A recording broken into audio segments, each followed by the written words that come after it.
Well, thank you very much, and good afternoon. I'm delighted to welcome FIFA President Gianni Infantino, one of the greatest men of sport. He is an amazing man. He's done an incredible job with FIFA. Thank you. Congratulations on the job. I hear you're setting records for the World Cup. Yeah. We'll talk about it, but you're setting records in ticket sales for the World Cup. And we love having you back at the White House, Johnny, and everybody that's with you. You guys have done fantastically. I also want to thank Vice President J.D. Vance. J.D., wherever you may be. Where's J.D.? Oh, he's coming right over. Marco Rubio was doing a fantastic job, and Secretary Kristi Noem was doing a fantastic job, as well as Representative Darren LaHood. Thank you all very much. Hi, Darren. This past summer, the United States hosted the 2025 FIFA Club World Cup, and it was great. I actually went to a match, and it was amazing. That was a big success, too, wasn't it? It was sort of like a preview of what's to come. And now we're getting ready for an even bigger event next year as we host the official 2026 FIFA World Cup. That's the big one. The World Cup tournament. This will be a once-in-a-lifetime opportunity, even for our country, because frankly, this goes to countries, everybody wants it. I guess it's going all over the world. Do you know who's getting it the next time around? Who's getting it? Has that been selected? The next one will be Morocco, Spain, and Portugal. That's good. With 3 matches at the beginning in South America, Argentina, Uruguay, and Paraguay. And the one after will be Saudi Arabia in 2034. Wow, that's great. Yeah. Wow, that's great. Well, we have the king coming, Crown Prince is coming tomorrow. This will be a once-in-a-lifetime opportunity to showcase the greatness of American world-class athletic competition as we celebrate our nation's 250th year. The World Cup will also be an incredibly significant economic opportunity for countless American workers and businesses. It's expected to drive more than $30 billion, Johnny. I don't know about that. That sounds like a lot of money. No, that's true. Are you sure? 100%. How much does the country get out of that? 30 billion. 20%? No, do we get like a percentage of the gross or anything? That's for negotiation. That's right. And it's going to create nearly 200,000 jobs for America. Since the creation of the White House FIFA Task Force earlier this year, Secretary Rubio's team at the State Department has worked tirelessly with the Department of Homeland Security to ensure that soccer fans from all around the world are properly vetted and able to come to the United States next summer easily. Before I took office, it would often take a year to get a travel visa, but because of the administration's hard work, now in more than 80% of the world, think of that, the wait time for a visa is 60 days or less. For those who intend to join us for the World Cup, I strongly encourage you to apply right away. And I want to thank FIFA Task Force and Secretary Rubio for the great job. Marco's doing a fantastic job in many ways, too. So I want to just thank you all for a great job. Marco, you're doing a great job. Beyond even this, we're also creating what we're calling the FIFA Prioritized Appointment Scheduling System. That's a hard one for most people to remember, but it's there nevertheless. And this will allow World Cup ticket holders with long wait times to opt with FIFA for a prioritized interview. And I've directed my administration to do everything within the power to make the 2026 World Cup an unprecedented success. I think it's going to be the greatest. And we are setting records on ticket sales. Nobody's ever really, and FIFA's never, if you look at the numbers, nobody's ever seen anything like the kind of numbers we're doing. The early ticket sales are through the roof, and much of it is even sold out. So congratulations, Johnny. And I'd like to ask Johnny to say a few words. He's really done an incredible job. He's got unbelievable spirit and personality and talent and intelligence, I always like to say, because it's all a part of it. But the job you've done is based on what's happening, unprecedented. Thank you, Johnny. Thank you. Thank you, President. Thank you very much. I would like to start really by thanking you, Mr. President, Secretary Rubio, Secretary Noem, Andrew, your entire team for approving and making this very important announcement today. The FIFA Pass is being announced, the prioritized appointment scheduling system. That's the way people will remember it. So if you have a ticket for the World Cup, you can have a prioritized appointment to get your visa, because we said it the very first time we met, Mr. President, America welcomes the world. America will welcome the world here next year. We will have between 6 and 7 million tickets sold for the matches. We will have between 5 and 10 million people coming to America from all over the world to enjoy the World Cup. And with this FIFA Pass, we can make sure that those who buy a ticket that are legitimate football fans or soccer fans, they can come and attend the World Cup in the best conditions, starting from getting their visa and then coming, of course, in the country to enjoy. You mentioned the economic impact, the 30 billion, 200,000 jobs, and this is just for the World Cup, and we will build on that to make soccer even greater here. You are the #1 country in the world, the United States of America, Mr. President. You have to be the #1 country as well in the #1 sport in the world. So we have to work for that, and we will do that, and the World Cup will be very, very significant in this respect. So big thank you to you, to the White House Task Force, to everyone involved, and we are celebrating next year not just the 250 years, but also the greatest and most inclusive World Cup ever. We'll have 6 billion people watching. We have the draw coming up on the 5th of December here at the Kennedy Center in Washington, D.C. 1 billion people watching the draw to find out who plays whom and where. We have 32 teams already qualified. Before or by tomorrow night, we'll have 42 out of 48 qualified. So a quarter of the world will be here, and we are looking very much forward. So thanks for the support, thanks for the great work, and always happy to be here at home, if I can say that. You are home. We are. There's your beautiful trophy right there. Yeah. You are, and a big part of it too. Marco, would you say a few words? Yeah, thank you, Mr. President. First of all, for getting the games, because this happened in your first term when the Cup came here, and it's a major undertaking. So we've deployed over 400 additional consular officers around the world to deal with that, in some cases doubling the size of the consular presence in our embassies in certain countries. And the good news now is that in about 80% of the world you can get an appointment within 60 days. It used to take, half a year or longer, and now sometimes it took, now you can get it in less than 2 months, where in places it took over a year. In places, for example, like Brazil and Argentina, it took over a year to get an appointment. Now you can get it in less than 2 months. So our advice to everybody is, if you have a ticket for any of the games, you need to apply if you haven't done so as soon as possible. Don't wait till the last minute. Your ticket is not a visa. It doesn't guarantee admission to the U.S. It guarantees you an expedited appointment. You're still going to go through the same vetting. We're going to do the same vetting as anybody else would get. The only difference here is we're moving them up in the queue. We're moving them up faster. But my advice to everyone that's watching around the world is, if you intend to come to the games, you have to have a ticket. You need to apply. Apply as soon as possible. You're going to get your interview within 6 to 8 weeks, and move forward from there. Don't wait till the last minute to do it. Thank you. Mr. Congressman, would you like to say something? Well, first of all, Mr. President, none of this would have happened without your leadership securing this during your first term.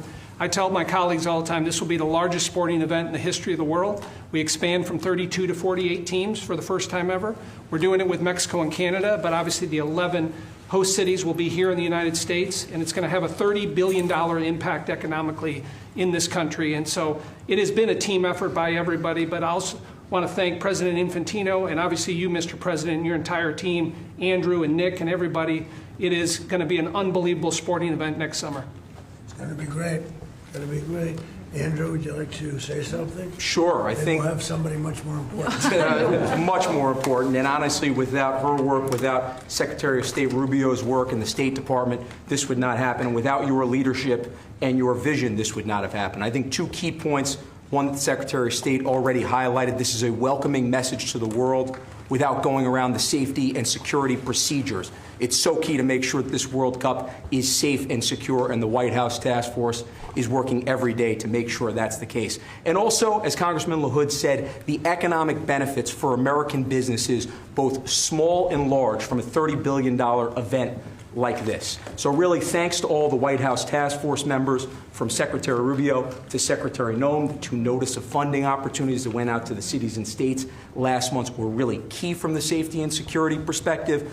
To Deputy Chief of Staff Luna, who is integral in this whole process, to the White House Task Force members that are standing in the back of the room today and that couldn't be here. Without your hard work, this would not have happened, and I really can't thank you enough for really the best team I've ever been a part of. And also to FIFA, to the President Gianni Infantino, my good friend Carlos Cordiero. Your desire to make this World Cup the best yet, it's contagious. Every single day I come in and think, what can we do to make this even better? And Mr. President, your vision more than anything.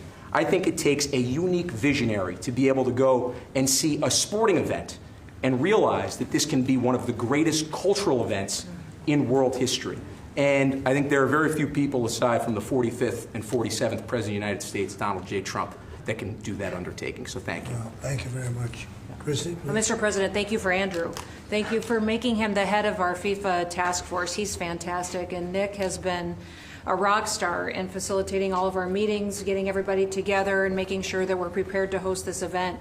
And it's going to be the world's largest sporting event ever hosted, and it's happening under your leadership. So every department has been working, but the Department of Homeland Security is working on making sure people can travel here safely. They know that they're welcome to the United States, that each of these events will be cooperative events with our cities to make sure that security needs are met. We put out over $600 million worth of grants to the 11 host cities that they'll have the advantage to partner on technologies and screening technologies, drone technology, counter UAS as well will be implemented. So we'll be prepared to host it safely, but also with Marco's leadership at the State Department, making sure that people that come in on these tourist visas are coming in thoroughly vetted, just like anyone who would travel here, and they would come and enjoy our country, and then they would go home and go home in a timely manner. So we're excited about that, and we're excited to partner with you, Mr. President, on creating memories for people around the world that will make them not just fall in love with the United States, but also fall in love with the sport of soccer. Well, thank you. How many games are there, Johnny, total? Total 104 games, meaning 104 Super Bowls in 1 month. This is the It's like magnitude that, of the event. You know, when you think It is, it's incredible. it's, 104 it's Super going to Bowls in be 1 month. the biggest sporting event we've ever had. It's like having 104, or even if you cut it in half, 50, 60 Super Bowls, right? That's okay too. Any questions, please? Mr. President, can you just take us through this FIFA Pass idea that you guys are talking about here? How exactly is it going to work for ticket holders to this big event that the United States is hosting? I'll let my guys do that because they can do it much better. And either one of you two, Nick, would you like to talk about it? Sure. Well, Mr. President, without your leadership, this would not happen. And we came in 10 months. We have a system that's going to welcome the world. The greatest host in the history of the world is going to host the world here. Basically, this system allows folks with a FIFA ticket purchased through FIFA to go through the FIFA portal. That is then going to get prioritized with the State Department, so that those appointments are going to be had before existing appointments, so that people, when they buy tickets, they have confidence that they're going to be able to come to the games and spend their money and travel this country and do all the things that they want to do and enjoy the game. So it's an incredible vision that the President executed here. Within 10 months, we started with really not that much. And so this whole team here, with the President's guidance, has made this possible. It's going to be the greatest games in the history of the world. Okay, do you have that? Yes, Yes. Not too complicated. Daniel, please. Daniel? Mr. President, you were talking about the economic impact of this, billions and billions of dollars. This builds on the framework and the groundwork that you've built already up for a major year in 2026, deregulation, energy independence, tax cuts, historic amounts of private sector investments. What do you envision for the 2026 economy when this event comes to town next year, too, on top of everything else? Yeah, it's just a huge economic boon to this. You know, we had a little shutdown that was caused by the Democrats, and this will make up for it many times over, so that's good. But I think it's the importance of the event all over the world is watching. And it really is, it's like having, you know, many Super Bowls, actually. Each game is almost a Super Bowl. Some of them are I guess you could say bigger than Super Bowls. I guess when you get to the finals, it's of that level or more. Much more. Worldwide, I think it's got to be more. So that's great. You know, when Johnny and I made the deal, I never thought I was going to be president because I was supposed to be retired by that time, and I got a little lucky. So I'm very honored to have it. And we have the Olympics coming too. That'll be great.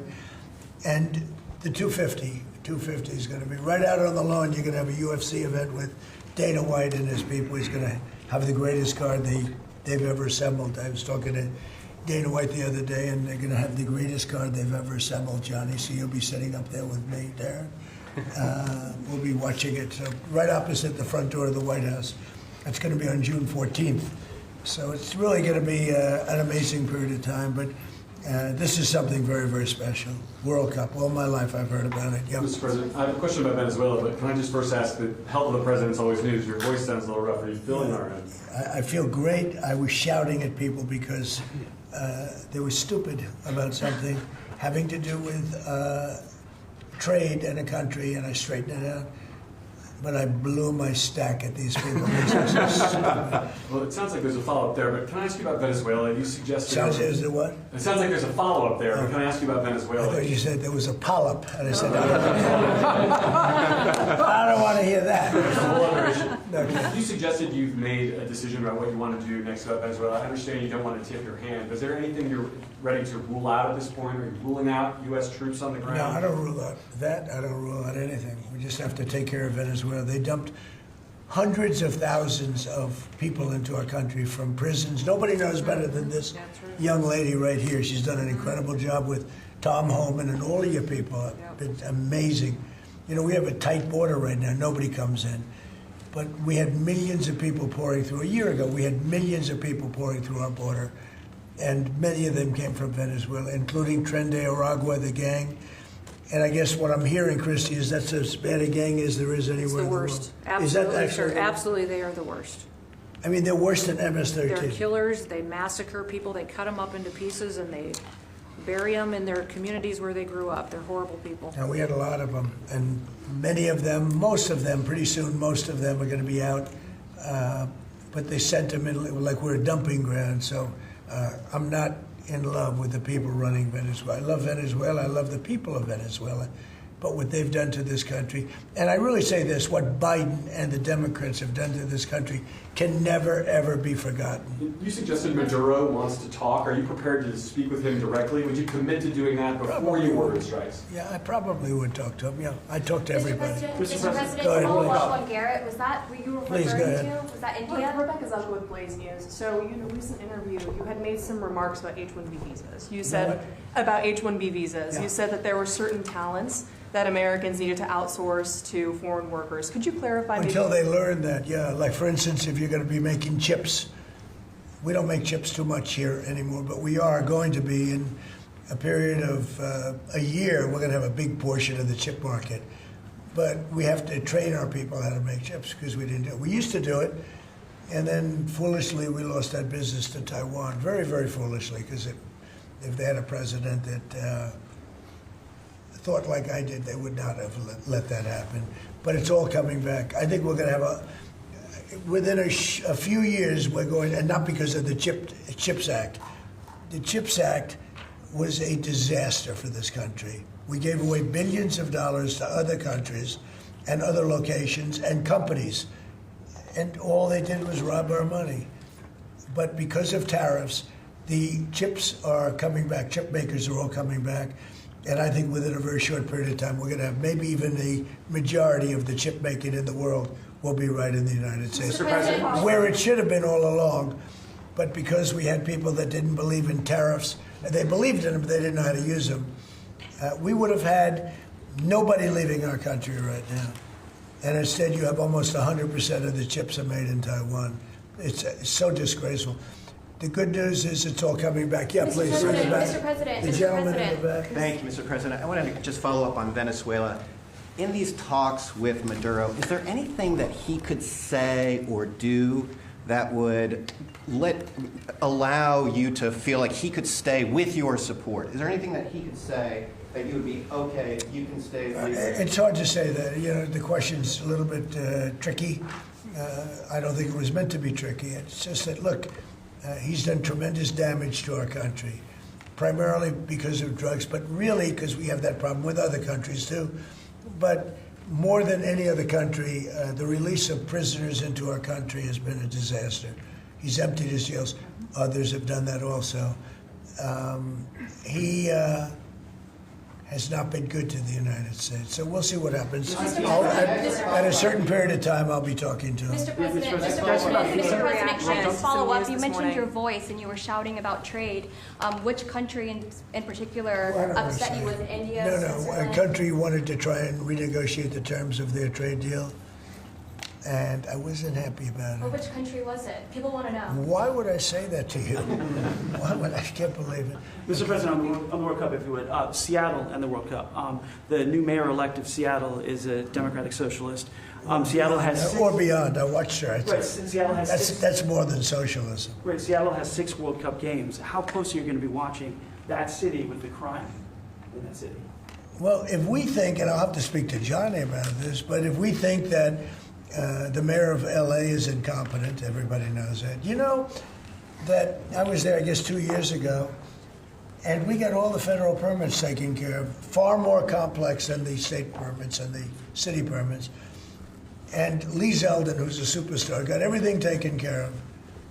The toughest part, having to do with the fires, that should have never happened. If they let the water come in, it wouldn't have happened, right? Do you know that people aren't building their houses yet? I mean, can you imagine that? And if we didn't go in early on, Christy, I think we can say it. Well, the head of their police department said it. They were unable to handle. You would have had, not only did you have the fires, but you would have had total insurrection in Los Angeles. And if we didn't go in, and the head of, the gentleman, he said it, and he said it strongly, he said we could not have done it without the federal government. We did a great job. If we think there's going to be a sign of any trouble, I would ask Johnny to move that to a different city. We have a lot of cities that would love to have it number one, and we'll do it very safely. So if we think there's a problem in Seattle where you have a very, very liberal/communist mayor, I would say, it's certainly beyond just liberal. I watched her over the weekend. Wow, that's another beauty we got there. But if we think there's going to be a problem, Johnny, can I say we will move? I don't think you're going to have this problem, but we're going to move the event to someplace where it's going to be appreciated and safe. Yeah, well, I think safety and security is the #1 priority for a successful World Cup. We can see today that people have trust in the United States when we see at the ticket sales, we sold, record-breaking figures of tickets, almost 2 million already sold out of 2 million that we have been selling. This is because people, they know that they will be coming here and they will experience a safe and secure World Cup. This is the responsibility, of course, of the government, of Secretary Norm, of everyone. And obviously, we will, we will discuss, we are working together, we have a task force for this, and we must ensure that all fans coming from abroad or being here, they can experience a celebration of coming together of the sport, and this goes only with 100% safety. We are communicating with all these mayors about what their responsibilities are. They know the safety and security of these events is their #1 responsibility, and we'll be there. The president's always there to keep Americans safe, but he also makes sure the people that know their responsibilities and that they're prepared to host these events and do so in a safe manner. Is there a timeline, if that would happen? Yeah, go ahead, please. There was some news this morning from an Axios report that Senator Ted Cruz was laying the groundwork for a potential 2028 presidential run. Could I get your reaction to, could you see yourself supporting Senator Well, he's a friend of mine.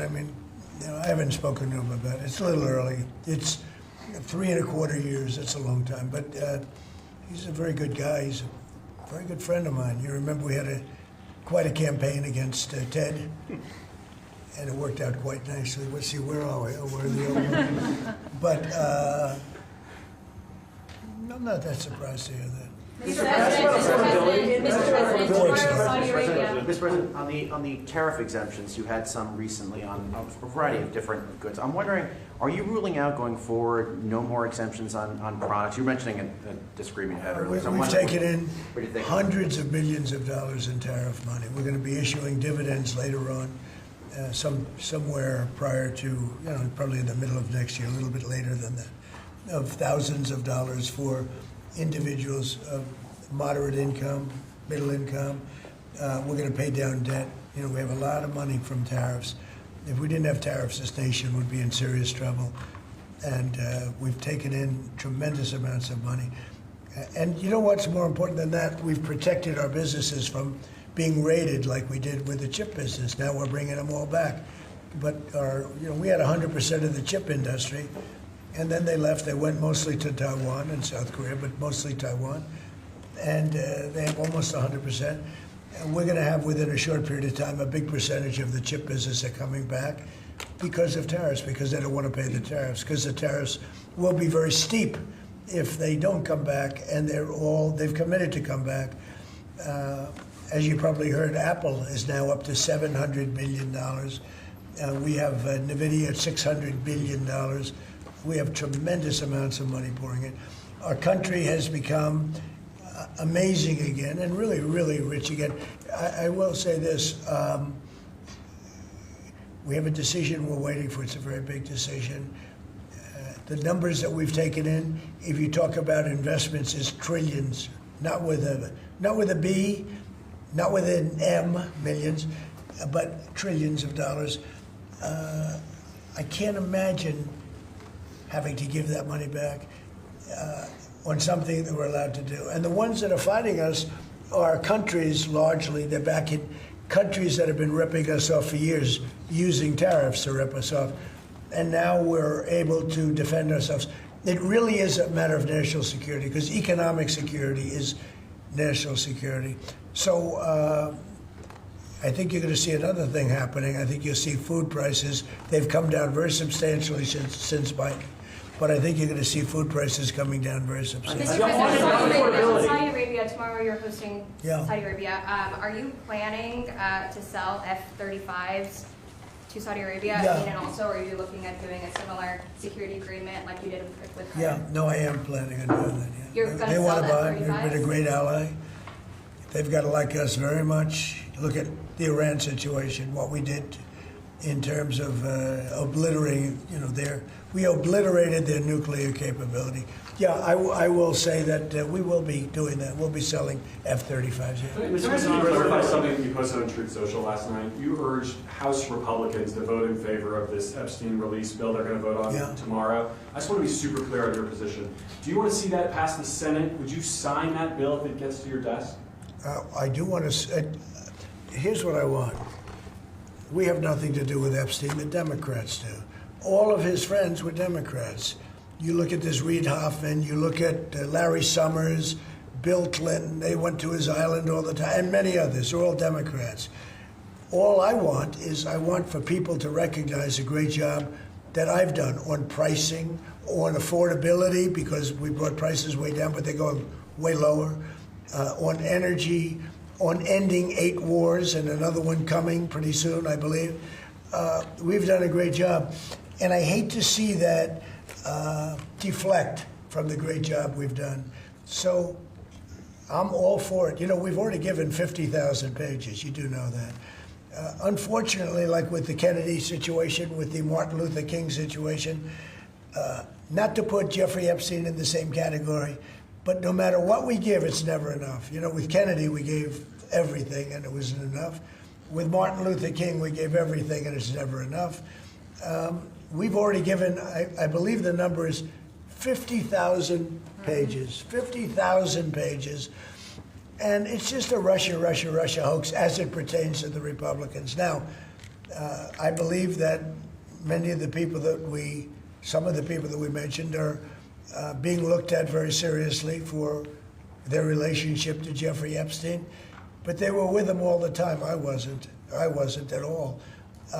And we'll see what happens. What I just don't want Epstein to do is detract from the great success of the Republican Party, including the fact that the Democrats are totally blamed for the shutdown. You know, they cost our country hundreds of billions of dollars with that, at a lot of inconvenience. So I'm for any, I don't, they can do whatever they want. We'll give them everything. Sure, I would. Let the Senate look at it. Let anybody look at it. But don't talk about it too much, because honestly, I don't want to take it away from us. It's really a Democrat problem. The Democrats were Epstein's friends, all of them.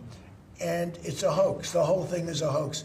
And I don't want to take it away from really the greatness of what the Republican Party has accomplished over the last period of time. Yeah, Mr. President, on affordability, the shutdown is now over, and administration officials had said when the shutdown ends, they'll reevaluate the farmer relief. Now we have the deal with China. So is the administration still looking to dish out farmer relief now that the government is back open? Yeah, we want to. I'm always going to help our farmers. So are you still looking to do I would relief? do that. Yeah, if they need relief, we'll be there for them. We're going to always be for our farmers. So what are you waiting Yeah, for? please, in the back. Mr. President, just speaking of the economic impacts of FIFA and possibly moving to another city, some games if you feel it's crime, is there like a timeline that you would do that? Because these cities, there's sponsorships, there's economic impacts for these communities. Sure. Is there, Well, you know, the governors are going to have to behave. The mayors are going to have to behave. You know, in the case of California, you have a problem. You have high crime, and you have a place that just suffered great fires and everything else, and they didn't do a very good job. And if we didn't go in from the crime standpoint, you would have had a disaster. It would have been, it was not going to be handled properly. It wasn't able to be. The head of the police said without, as I said, without the federal government, they could not have done it. So here's the story. I love Los Angeles. If they want help during this, I would love to send in National Guard or whoever's necessary to help them. I want it to be great. I'd love it to be in Los Angeles. I love the place. It's a natural for Los Angeles. If we think there's going to be crime, if we are obstructed by the governor, and maybe he won't obstruct, maybe it'll be great. But I'd love him for him to call and say, you know, we'd like to have some extra help. Because if there's even a hint of a problem, we want to get in there before the problem occurs. We want to make it totally safe for Johnny and FIFA and all of the great people that are going to be there, and I think that's going to happen. I would be honored to help California if they're going to have a problem, and if they think they're going to have a problem, they should say so. We can be in there in 24 hours' notice and do a great job. But does that mean by the end of the year, by the end of the first quarter? Well, I think this: if they would tell us now, they're not going to have a problem, because if we go in, they don't have a problem. Look at D.C. There's no crime in D.C. anymore. And D.C. was a mess. If they want us to go in, I'd like them to tell us right now. But if we go in, there will be no problem. There will be no crime. What's the message then to like local businesses who are considering sponsoring in this Tell your governor to ask for federal help. We'd love to help them. Mr. President, are you planning on also potentially launching strikes in Mexico or putting American troops or American personnel into Mexico to deal with it? Would I launch strikes in Mexico to stop drugs? It's okay with me. Whatever we have to do to stop drugs. Mexico is, look, I looked at Mexico City over the weekend. There's some big problems over there. If we had to, would we do there what we've done to the waterways? You know, there's almost no drugs coming in through our waterways anymore. Isn't it down like 85%? It is, sir. Absolutely. I don't know who the 15% would be. Yep. It wouldn't be you. No, that's for sure. No, I think it's been... Tons and tons. You would say that's a big signal. Absolutely. We have almost no drugs coming into our country by the sea, by, you know, the waterways. And you know why, okay? I mean, it's pretty obvious. Would I do that on the land corridors? I would absolutely. Look, every boat we knock out, we save 25,000 American lives. Not to mention the destruction of families. These families are decimated forever. The mother, the father, the children, they never recover really from it. You know, when you lose somebody like the way they live, if you lose them, but the way they die is horrible. Is it something? So when we knock out a boat and we save 25,000 lives, that's great. Now, do I feel the same way about the the corridors that they use. We know every one of them. We have every one of those corridors under major surveillance.